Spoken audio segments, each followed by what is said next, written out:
Oh, this next one's interesting.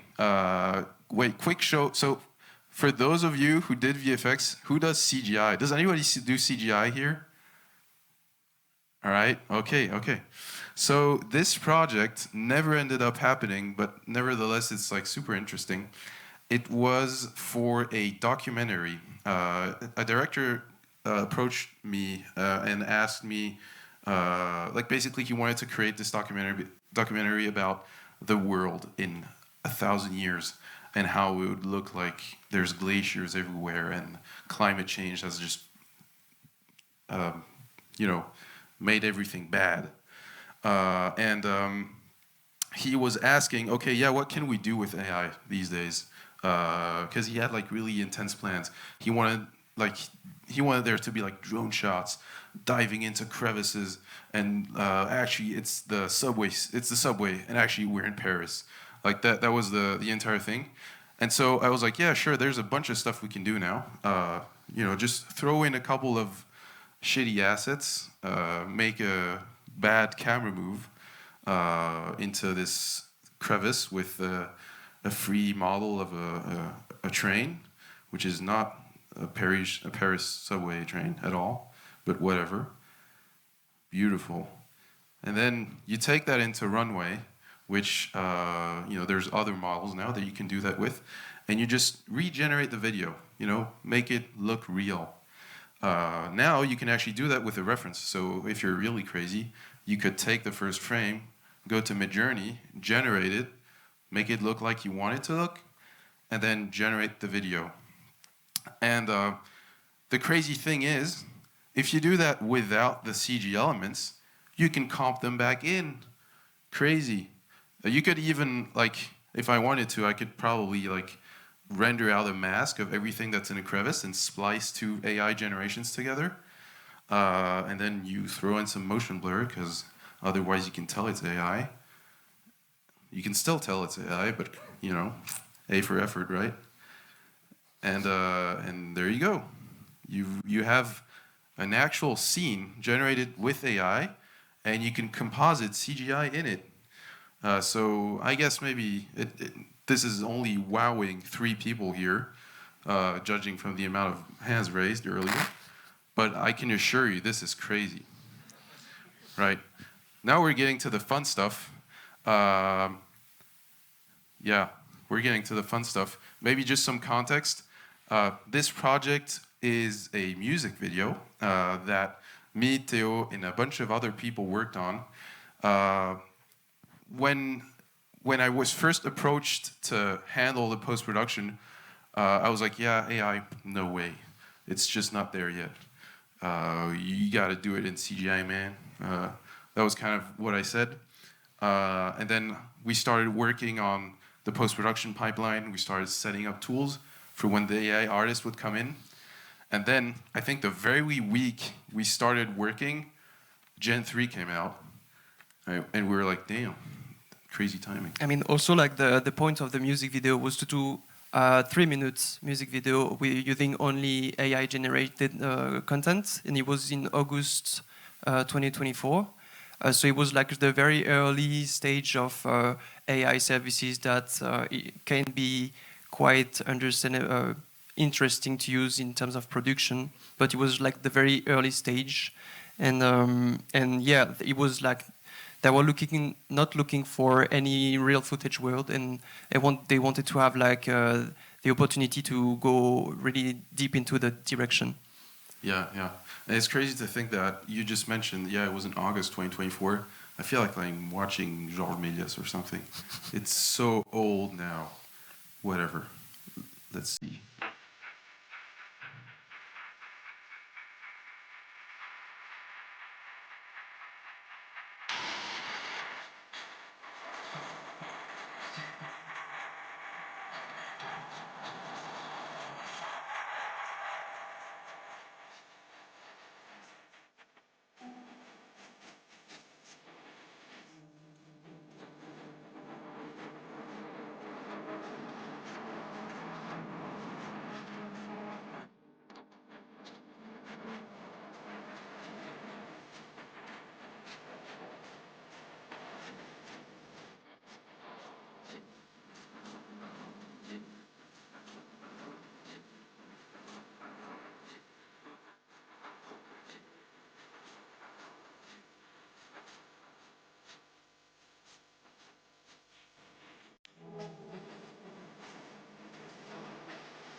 There you go. Thank you. Yeah, some details. For this music video, we really had 1 month of production, and we started with a team of only 3 people that were joined by 2 AI artists, but I rather like to be called a visual artist, and you will see in a second why. But yeah, yeah, it was really intense, and we had to try to use many different tools and approach in a way to make this happen in the budget and in the time. And no. And so yeah, and when it came out, the public reaction was really divided on the social networks. There are people that was really angry about the fact that it was an entire AI music video and it wasn't really well received. People were saying that it was a music video made by AI and that they didn't really understand the artistic direction. And others thought that it was a really interesting and creative way to use AI for video. And but generally, people that are angry speak the loudest, and it was an actual shitstorm. Yeah, there was like when it came out, like on Instagram, there was a mixed bag. A lot of people who were into it, and a lot of people who were not into it. And what was his name? The guy from the production, no, Aristide. He was like the person from the production company was just fighting the comments, and he was just like answering to every one of them, and he was like so angry. And it actually got kind of funny at the end. And then there were like on YouTube, everybody was happy with it. Yeah, like that's YouTube, Twitter. just a really happy bunch of people. Yeah, and as and then Twitter. Yeah, Twitter was like really. Was hell. Yeah, I'm thankful I don't have a Twitter account. Me too. You have a Twitter account? No. No, you don't? No. All right. Well. Never. Well, just yeah. If you have one, delete it. And so yeah, and with all of those actual reaction, I was really pissed, and because I was really proud of the entire workflow and the way we've been working in 1 month and really small team. And in my project, I have the habits to do like some breakdowns video because as we are working with new technologies, it's super interesting generally to explain. And sometimes the workflow and the way we are making images is as important as the results. And so I've been working 2 weeks on just to divide all the process. So yeah, I guess people don't realize the amount of work that goes into like executing your director's vision. I'll shut up. Oh, never mind. Okay, I won't shut up. Yeah, so you can see like we're using a bunch of different tools, all of the state-of-the-art stuff that we could find. At the time it was Gen 3. Getting a lot of these shots to look right, so that the camera is not like clipping into walls and stuff, was surprisingly difficult. We found out like a bunch of interesting stuff about how these video models work. For example, there's a bunch of shots where we really wanted it to look handheld, and every time we generated an image and we fed it to Gen 3, the shot would just be like super stock shotty, like super static and chill. And we realized that if we went into Photoshop and just added some motion blur, some directional blur, whatever, you know, then that would kind of get picked up by the model, and the model would kind of understand, okay, this frame is supposed to be jittery, and it would generate like stuff that's super jittery. And there's a bunch of little like snippets, like nuggets of information that we found out along the way. For example, Luma, we used Luma a lot. It was super good at handheld, and Gen 3 was terrible at handheld. Gen 3 was really good at stuff that's not moving. Yeah, it was super interesting. And that's an interesting one. We didn't end up using it a lot, but basically we did the entire clip, and then we kind of looked at it and we're like, yeah, we can kind of tell this is AI, obviously. Should we do something about that? And at the time, I think it was Omar, like the production company. They were like, yeah, let's throw in some like textures, like CRT textures. Let's do something. Like we don't want we don't want to see that it's AI, right? Oh yeah. Just put it out. Oh, I'm getting ahead of myself. I'm being told. Yeah. Just to come back maybe a little bit more into the process, you can see that here, just like few steps to come back to what we said earlier. Here was the actual mirror board, so the collective workspace we've been working on for this music video. So as you can see, like the main first big line is what the director we've been working with just make before the production. It was just the entire clips divided by chapters with reference images, having a very precise description of the of what should be in the frame and the camera motion for each shot. And here also it was super interesting for us to keep a collective trace of all the prompts we were using and all the images, and this is where we have all the feedbacks from remove this very specific part of the image, etc. It's like kind of interesting because with AI, at least with this kind of project, you do the clip once in stills and then you do it a second time in video, which is a super weird way of working, but actually it's kind of like nice because it's so easy to retouch stills. You generate stuff, and then if you want to in-paint a mask, that's super easy. You do it like in the click of a button, and then you do the clip again, feeding the images into video. So yeah, the idea also was to try back in the days. It was 1 year ago, but less than 1 year. But to be as close as possible to the director vision and the different chapters he was actually looking for. And so this is like probably my best, the part I like the most. And I think what people don't really understand is that for every frame of those images, we really mainly handcrafted them. Like for example, the balconies. It's like every balconies have been in-painted in a very specific generation. I think if I remember correctly, we had to create the scene with no one. Yeah. First, just for the sake of, because you see in the clip, it starts with a bunch of people, and then there's the same shot with no one. So just for logistics or whatever, we had to create this shot with no one, and then you had to manually come in and in-paint every single person. Yeah, and some details also, and trying to figure it out, so add some color grading and some elements. And so every images was made very differently. And also, like, I think this shot is very interesting. Also, this is why I think labeling us as AI artists was maybe a mistake. Because we've been, and with all the people involved in the project who has a background in graphic design and 3D, and so we try to use all the tools we have. For example, here the main idea was to have this building in the middle of nowhere, and as we wanted to have different shots, we crafted a 3D model of these elements, and we place it in 3D for the blocking, and then we add and in paints all the different we put it in AI for the looks, and then in paints, and then generate in video. And so in this very specific shot, you can see it's also like trying to find solutions here.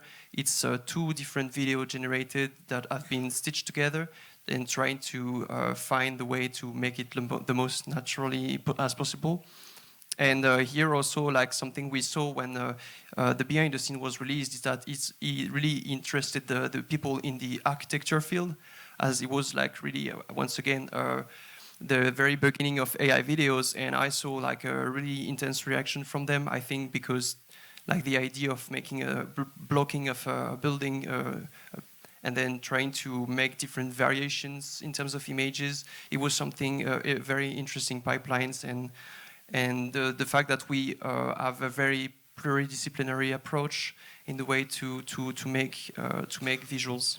Yeah, and this shot is also particularly interesting because I mean you did touch up on that, but it's like more than 20 seconds long, the intro shot. So we had to figure out a way to make it super long. So in the end, it's 2 generations spliced together. And just to let you know how we did that, there's no secret. We just generated it like hundreds of times until we got two motions that were relatively similar. And that's how you do it. Trial and error. Pain. And pain and suffering. That's a little bit of pain. And then also, like, just to touch up on your point of it having to be super specific, the director wanted this to be, to look like it could be in Normandy, which, you know, I don't know if that worked, but we did go on Google Maps and download an entire chunk of Normandy, which is the thing that you see in CGI, and textured it with AI. With the prompt, with Normandy in the prompt. Hopefully that worked. I love this one. This one is just like for you to get an idea of the sometimes the iteration and the works. So as of course you have to have like the first frame that is working, and with you're making the animation, you also need to have the prompt for the animation. And as you may have seen, the director wanted to have the people have masks, kind of tribal masks, to avoid, I think, showing their faces. That was really bad. So we sometimes inpainted by hand specific mask on the Invoke AI. And when you're super happy, you have the director validation, and you're just like, okay, we can go through the animation, and you write people walking, running with a tribal mask. You ended up having this kind of surgical masks. Yeah, and it proved like the limitation of the AI that has been like trained on crowds wearing masks, but during the COVIDs. And yeah, so this is also one example of many different points. We have to figure it out, and sometimes this is why also we like about our work, just like you having an issue and you're trying to find another way to make it happen. Yeah, that kind of goes back to the very first slide where it says that, okay, pre-production is cool, AI is cool, it's suggesting stuff, but when you get to post-production and production, it begins to become a kind of suffering and pain, and this is the type of stuff that makes you suffer. It's like you have to create these videos, but you cannot write mask, because otherwise there will be white masks. And so half the time, sometimes I know, like sometimes I would make stills, and I was like, okay, let's animate them, and then I would try to animate them, and Gen 3 just would not want to do what I wanted it to do, and I had to scrap the shot and go do it all over again, just because Gen 3 was weird like that. And that's... And this is just the part of, I think, where the director was smart. It was a smart move. It's just like, the AI was having weirdness, just like arm morphing into something else. And rather than just trying to avoid that feeling, and he just decided to keep it in the actual music video and try to add another way of texture. So kinescopage was a really interesting technique to add another layer of textures on the music video. It wasn't. We didn't do it super well because it was just a couple of people in an apartment projecting it on a white wall and filming it, which is essentially what kinescopage is. But usually you do that in a much more controlled environment. But yeah, like the director saw that, he was like, yeah, I guess that works. I guess you can kind of not tell that it's AI, but in the end, it was more interesting to say that it's AI and to kind of just like go out with it, guns blazing, than to try to make it not look AI, I guess. Some cool stills.